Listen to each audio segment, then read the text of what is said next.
우리 십자가의 길을 함께 공부하는 목적을 잘 알아야 될 것 같습니다. 제가 어릴 때 본 교회는 왜 다녀야 되는가? 믿음에 대한 것도 제대로 이해가 되지 않았어요. 그러다가 어떤 생각을 하게 됐는가 하면은 혹시 교회가 또 믿음으로 인한 구원이 성경이 말하는 게 아니라 하나님의 말씀이 아니라 목사님들이 만든 교회, 목사님들의 주장이 아닐까 이런 생각을 했어요. 그러다가 이제 그러면 정말 성경이 말하는 바가 뭐며 성경 속의 교회는 뭐며 성경의 이스라엘은 뭐냐 하는 것에 대한 생각을 어느 정도 발견을 했지요. 그리고 난 뒤에 결론이 뭐냐면은 열심히 믿는 것보다 바르게 믿는 게 너무너무 중요하구나. 바르게 믿는 것은 성경을 제대로 이해하는 것과 성경에 있는 단어의 개념을 우리 한국말이나 아니면은 신학자들이 하는 대로 이해가 아니라 원래 성경을 기록할 때에 그 단어를 어떻게 차용해서 사용했는가 하는 것에 대한 생각을 하면서 그런 부분에 대한 깨달음과 함께 바른 것이 좀 보이더라고요. 그리고 또 한 가지는 모든 목사님들이 성경을 가지고 이야기하고 이단도 성경을 가지고 이야기하잖아요. 그런데 각자 강조나 주장이 다르잖아요.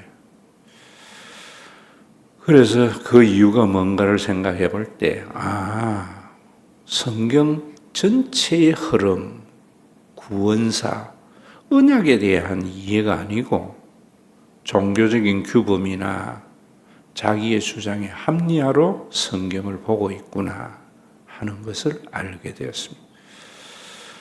특별히 성경 전체의 구원사에 대한 눈을 뜨게 한 것이 십자가의 길이에요. 그리고 십자가의 길을 하면서 제가 여러분들에게 또 우리 교회에 다니는 분들은 성경의 개념에 대해서 제가 설명을 하지요. 그래서 여러분들이 바르게 믿는 그런 신앙의 길을 함께 걸어감으로 말미암아 우리의 신앙이 우리를 억압하거나 학대하거나 또 종교적인 비용을 내 능력에 지나치게 지불하며 사는 그런 종교 생활이 아니라 내 능력에 맞는 참된 신앙생활을 함으로 말미암아 참 자유함을 내가 얻게 되어지고 그리고 그렇게 모여있는 성도들이 세운 교회를 통해서 세상 어디에도 맛볼 수 없는 평안을 누리는 그런 신앙생활을 지향해 왔지요. 여러분들에게도 동일한 깨달음과 동일한 신앙생활이 되었으면 해요. 그런데 그 중심에 이 십자가의 길을 보면서도 제가 말씀을 드리잖아요. 하나님에 대한 생각 굉장히 중요하죠. 가장 중요한 게 하나님을 어떻게 이해하느냐, 아느냐 하는 것이 참 중요하다고 생각합니다. 그래서 주일날 설교나 여러분들에게 지금 말씀드리는 것은 그냥 하나님이라고 부른다고, 예수님이라고 부른다고, 그것이 성경에 말하는 예수님이나 성경에서 말하는 하나님이 아니다. 성경에서 말씀하는 하나님, 성경에 기록된 예수님에 대해서 정확하게 알게 되어지면은 그저 종교생활이 아니라 정말 천국을 맛보는 신앙생활을 하게 된다. 그 부분에서 이 웬트 목사의 참 이런 부분들, 이 그림 잘 이해하면 좋을 것 같아요. 예수님, 하나님은 인간이 만든 그 어떤 모자를 쓴 게 아니라 십자가에서 가시 면류관을 쓰신 예수님. 그래서 그 가시 면류관을 형상화해 놓은 것이 이 그림이지요. 그래서 이 그림을 하나님 하면은 여러분들이 다른 것 떠올리면 안 돼요. 이 그림을 떠올리는 것이 제일 정확합니다. 그래서 이 그림은, 이 원은, 이 가시면류관의 원은 유일하신 하나님, 그리고 시작도 끝도 없는 영원하신 하나님이라는 의미이지. 왜 우리가 시작도 끝도 없이 영원한 하나님, 유일한 하나님, 유일한 하나님은 모든 인간의 믿는 신들은 인간이 만든 신이지, 인간을 창조한 하나님은 성경에 있는 삼위일체 하나님 한 분밖에 없어요. 그거 믿어야 돼요. 삼위일체를 우리가 교리적으로 논쟁하는 것이 아니요. 그럴 때에 삼위일체 하나님이라고 믿을 때에도 우리가 조심해야 되는 거 있죠. 여러분들이 부모님에 대해서도 자녀들이 내가 부모님이라고 말하면서 어릴 때에 따라가면 유괴당해요. 나를 진짜 낳은 부모님은 어떤 분인가, 그것을 아는 게 중요하지. 똑같은 엄마 아버지도 내가 이해한 엄마 아버지에 대한 제대로 된 이해를 하지 못하면 관계의 바탕과 관계가 가져다 주는 축복을 누리지 못해요. 그게 사춘기 때잖아요. 그 어릴 때잖아요. 어릴 때에는 부모님을 어떻게 생각해요? 그냥 맛있는 거 해주고 나에게 용돈 주고 내가 원하는 걸 채워주는 것을 부모님이라고 생각하잖아요. 보면서도, 또 보면서도 신비잖아요. 근데 철들면은 그 부모님이 그런 분이 아니라 나를 존재하게 했기 때문에 자기의 모든 것을 다 내버려서 나를 사랑하시는 분. 설명으로 되는 게 아니에요. 이 철들어야 돼야지.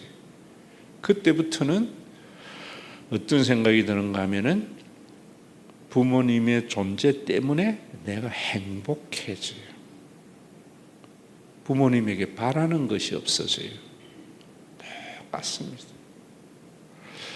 그래서 하나님이 내가 원하는 것을 채워주고 내가 원하는 것을 공급해주는 하나님이라고 하는 것은 성경을 보면서도 하나님을 제대로 알지 못하는 거다.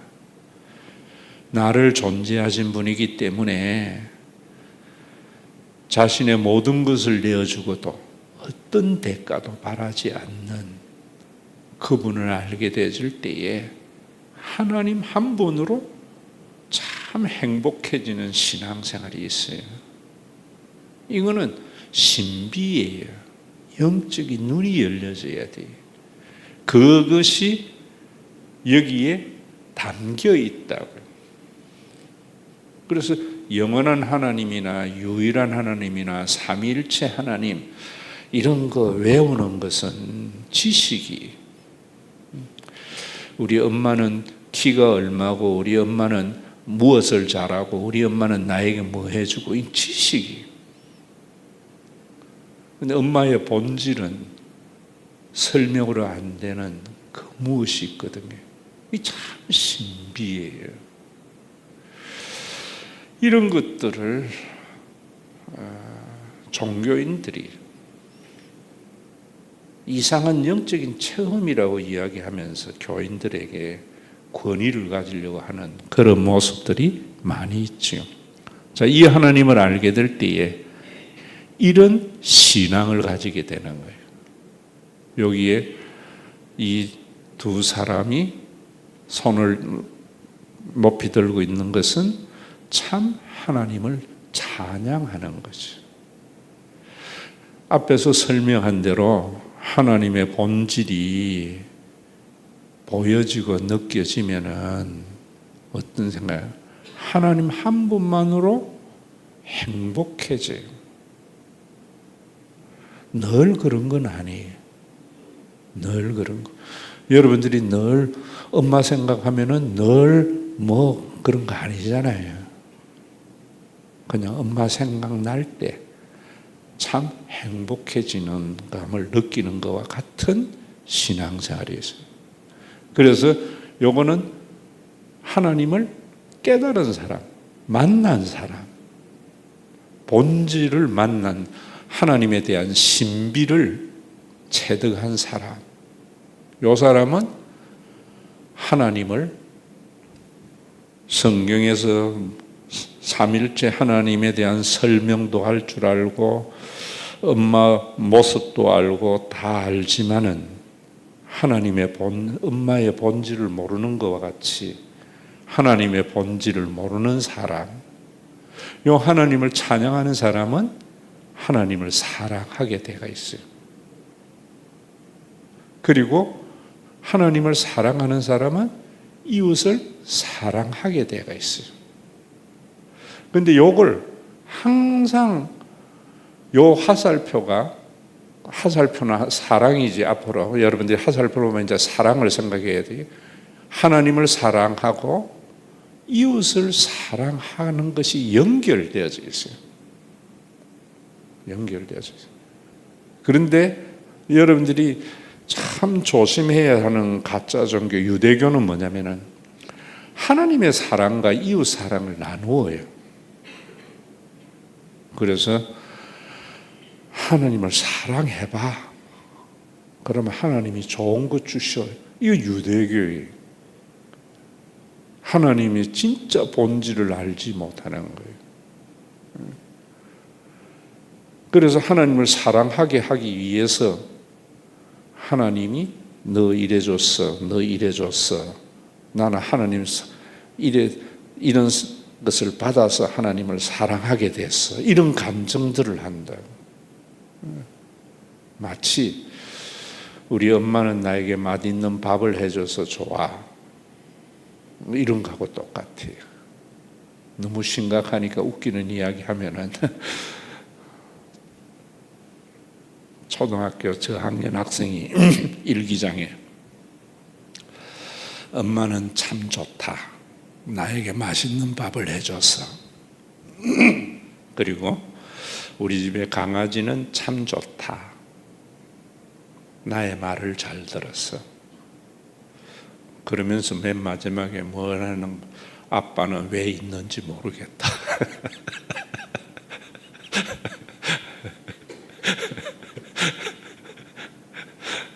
생각나는 사람이 있습니까? 그건 애가 부모님에 대한 이해가 결여된 거잖아요. 그런데 그런 애들에게 뭔가 하면은 엄마는 너에게 맛있는 거 해줘서 엄마 사랑해야 돼.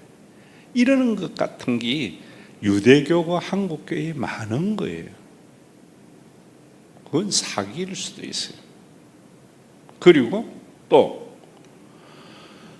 요 하나님의 사랑과 이웃 사랑이 연결되지 않고 이웃을 사랑하라고 이야기하는 것은 인문학이에요. 인문학이에요. 너 형하고 사이좋게 지내야 돼. 친구하고 사이좋게 지내야 돼. 이건 인문학이에요. 그거 들으려고 여러분들이 교회 오는 것 아니거든요.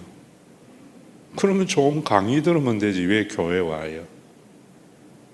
근데 한국의 설교들을 보면은 이웃을 사랑해라, 뭐 해라 이렇게만 이야기한다. 하나님의 나라의 신비, 믿음의 신비는요. 제가 요즘 로자리오에서 보통 한 너댓 시간 컴퓨터로 글을 쓰고 오는데 너무 좋아요. 북한강 강변의 그 뷰가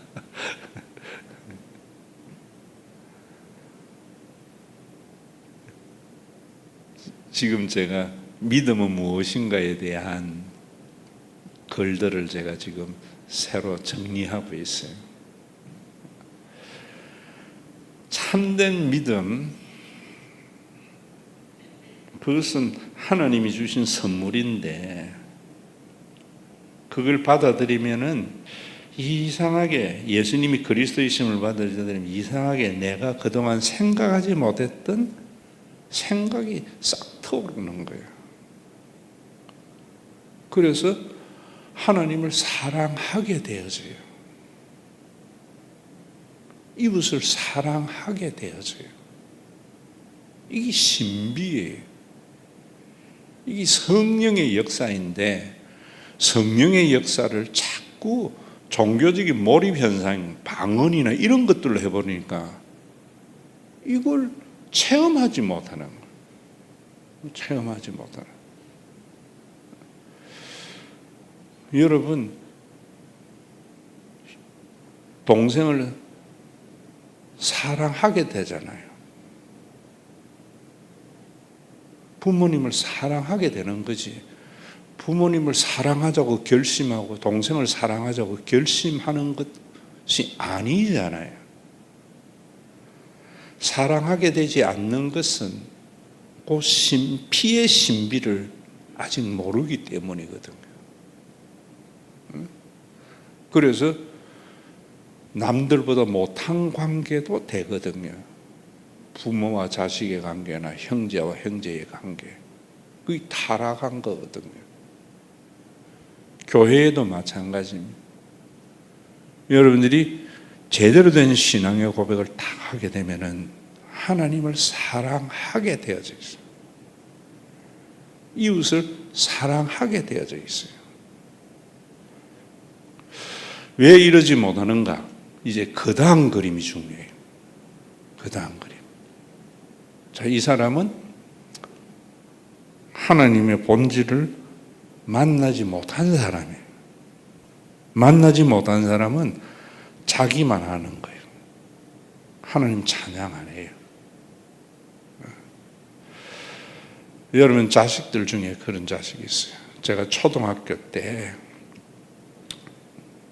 제 친구 놈이 있는데 손재주는 좋아서 저 집이 철공사하는데 진짜로 그런 건 잘 맞는데 공부는 못해요. 근데 지 동생은 또 그런 건 아닌데 공부를 너무너무 잘해. 그런데 자기 동생이 의대에 들어가서 의사가 됐는데 부모도 모르고 동생도 모르는 거야. 자기만 하는 거지. 그게 죄인의 속성이에요. 그럼 부모를 형제에 대한 눈이 열려지지 않아서 그래요. 목사라도 누구라도요, 하나님의 그 신비를 체험하지 못하고 모르면은 지와 지 새끼밖에 모릅니다. 그건 죽은 종교인이지 그거는 제대로 된 목사가 아니에요. 하나님의 부르심이 없는 자예요. 그래서 제가 소명하는 거예요. 구원과 믿음은 부르심에서부터 출발되어지거든요.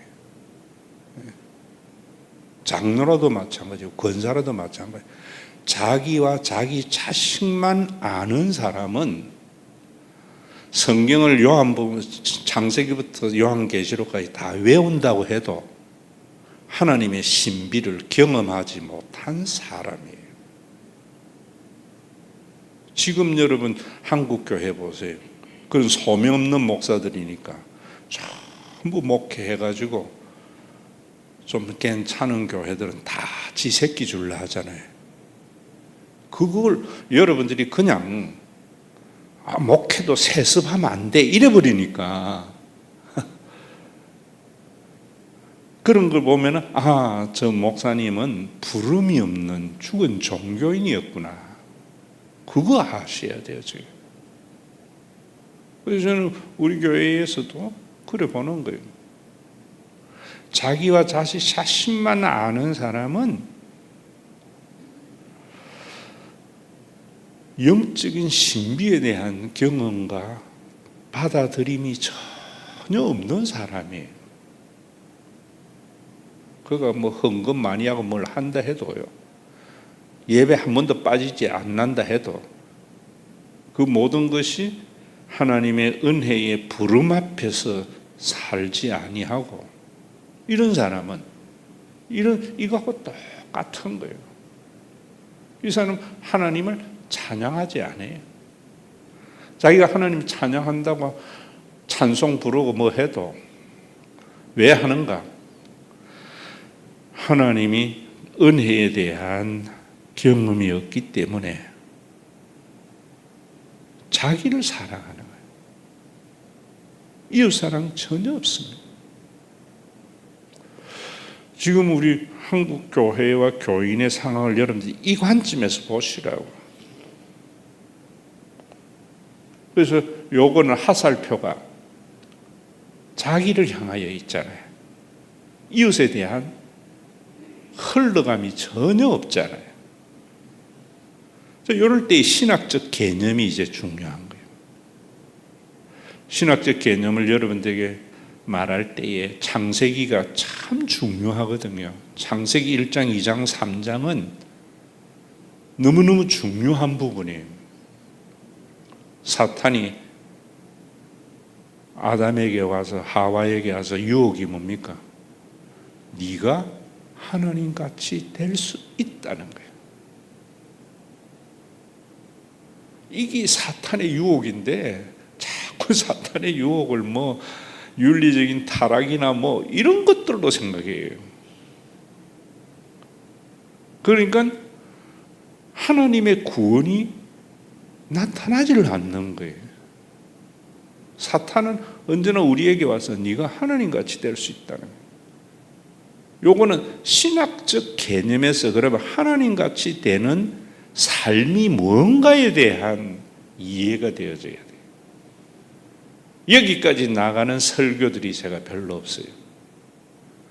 제가 하나님같이 되는 거라고 하는 정리를 하는 분도 없어요.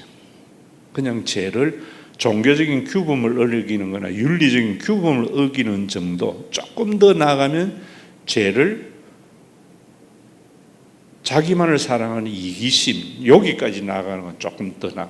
그런데 본질적인 것은 내가 하나님같이 되는 거예요.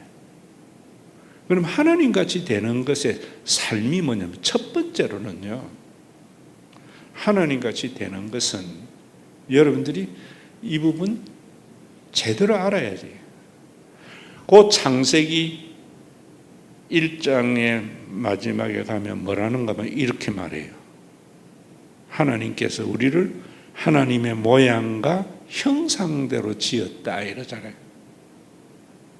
인간의 원래의 피조물의 아이덴티티는 하나님의 형상이에요. 그런데 이 형상에 대한 단어의 개념을 제대로 이해하지 못하는 거예요. 그냥 이미지 뭐 이런 식으로 해서 뭐 사랑의 하나님, 공의하는 무슨 하나님 이런데, 그거는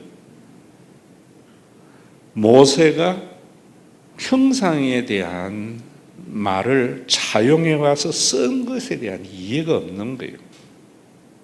그럼 메소포타미아 문명에서 형상은 무슨 말인가? 이걸 이해해야지 되는 거죠. 그래서 제가 여러분들에게 그런 말 하잖아요.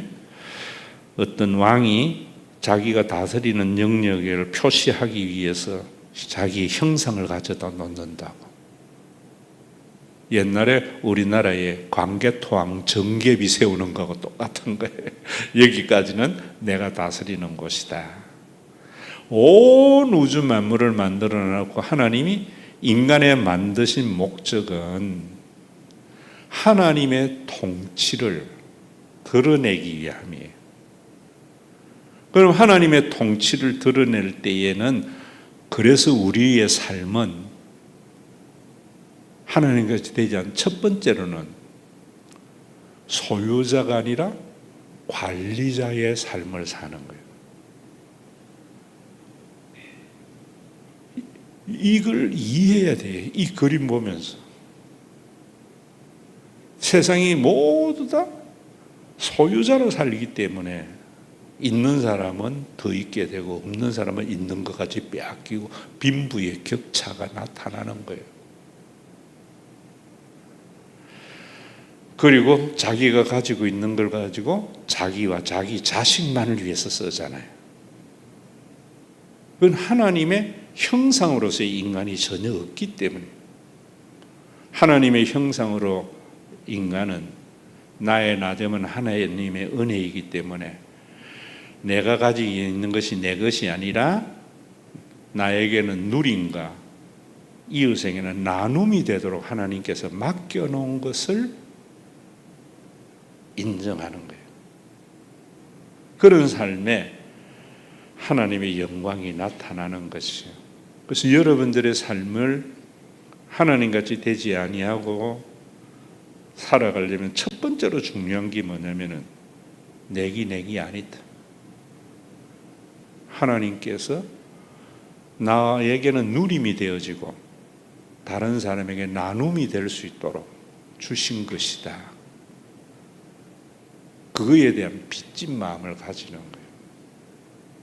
이런 사람이 사탄을 이긴 사람이고, 이런 사람이 하나님의 자녀고 하나님의 백성이에요. 그런데 그럴 때에도 나에게 누림이 되지 않고 남에게 나누어 주라고만 하면은 이미 하나님의 나라가 이루어져서 왕노릇 하는 것과 같은 생각이 에피큐리안이나 스토아 철학이나 금욕주의자들이에요. 이해되셨습니까? 그런 사람 많이 있잖아요. 그래서 자기와 자기 가족은 외면하고 다른 사람에게만 잘하는 이런 것은 금욕주의예요. 내 능력에 맞는 누림과 나눔의 삶, 그게 신앙생활이에요. 이 그림을 보면서 이걸 이해해야 돼요. 두 번째로, 하나님같이 되지 않는 삶은, 하나님은 판단자예요. 그런데 하나님같이 되고자 하는 사람은 자기가 판단하는 거예요. 참 여러분들이, 자녀들이 부모를 판단하고 형제 판단하면 콩가루 집안이잖아요. 엄마가 판단해야지 자녀를 향하여. 교회에도 힘든 게 뭐냐면 목사님이 교인을 판단해야 되는데 교인들이 목사님 판단하면 엉망진창 되는 거지. 그런데 희한해요. 목사님이 판단하는 설교, 정죄하는 설교를 많이 하면 목사님을 두려워하면서 판단 안 한대. 그런데 목사님이 그렇게 안 하면 지가 판단해. 참 인간의 이 딜레마가 있어요. 그래서 여러분들에게 요즘 제가 하는 이야기 있잖아요. 하나는 뭡니까? 인간은 하나님 되려고 해서 자꾸 호기심이 있다. 그래서 알려고 한다. 그래서 뉴스에 대한, 뉴스라는 말이 뭐예요? 새로운 것들이잖아요. 그래서 이수정에 대한 새로운 소식을 듣고 싶어요. 그런데 그 가운데 이수정의 미담은 별로 안 와닿아. 허물과 이런 것들은 호기심이 착 들어온다고. 여기 재성이에요. 하나님같이 되려고 하는. 부모는 안 그렇잖아요. 부모는 자식이 좋은 점 보려고 하지 자식의 나쁜 점 안 봐요. 진짜 부모는. 가끔 가짜 부모들은 자식에게 너 그거 다 알아. 그런데 요거는 타락한 부모의 모습이. 진짜 부모는 그것을 덮어주고 그것을 격려해 주는 것이, 그게 성경의 하나님이에요. 그러니까 교회에서 여러분들이 이 죄에 대한 이해가 제대로 없으니까 교회가 쓸데없는 소시로 와글와글한 사탄이 밀가불 듯 하는 것이고 지옥을 맛보는 거죠. 그래서 교회에 오면은 긴장되는 거죠. 혹시 내가 뭐 실수한 거 없나? 혹시 내 약점이 드러날까 봐. 그건 죽은 종교인이에요. 진짜 그런 것은 여기 있는 것과 같이. 그래서 제가 이걸 여러분들에게 가족과 같이라고 말을 하는 거예요. 그래서 집에 들어가면은 화장도 지우고 옷도 헐렁한 거 입고 말도 뭐 그냥 이래 해도 흠잡히지 않듯이 교회가 그런 교회가 돼야죠. 그러려면은 이 그림에 대한 이해가 잘 있어야 되나요? 그럼 이 그림은 그 다음에 여러분들이 이제 요거는 언제 한다? 다음 주. 다음 주 한다. 오늘은 여러분들이 신앙, 그거로 인한 구원, 교회 이런 부분에 대해서 제대로 알고 열심히 보다 바르게 믿읍시다. 그래서 자유함과 교회에서 편안함을 누리는 그런 삶을 조금이라도 맛보게 된 것에 대한 감사가 기도 가운데 있기를 바랍니다. 눈을 감으시고 목사님의 말이 아니라 하나님의 음성으로 들으세요. 하나님의 부르심이 있어야 돼요. 그래서 그동안 내가 생각했던 하나님, 내가 생각했던 믿음, 내가 생각했던 교회, 그 속에 진짜 하나님의 본질, 교회의 본질, 하나님의 구원, 하나님의 믿음을 여러분들이 보여짐으로 말미암아 하나님을 사랑하라는 자가 아니라 사랑하게 되고 이웃을 사랑하는 사람이 아니라 사랑하게 되는 놀라운 은혜의 삶을 살아가서 참 예수님 때문에 자유롭고 우리가 교회가 그런 사람들이 모임이 되어져서 세상 어디에도 볼 수 없는 평안함을 누릴 수 있는 신과 회복 있는 교회가 되도록 기도하시다가 돌아가시기를 바랍니다.